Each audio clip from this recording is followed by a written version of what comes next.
నమస్కారం వీవర్స్. యమపురి దారెలా ఉంటుంది?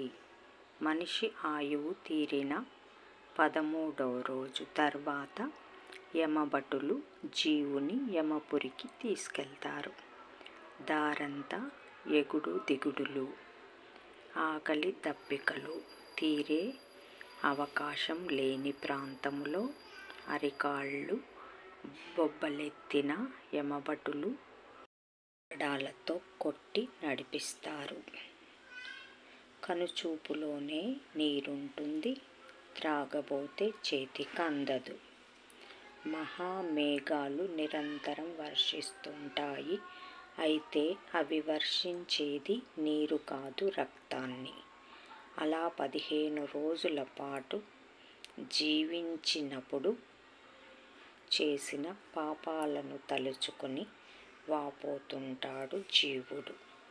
అయితే ఆ తర్వాతే యమపురి మజిలీ అయిన సౌమ్యపురము చేరుతాడు. జై సాయిరామ్.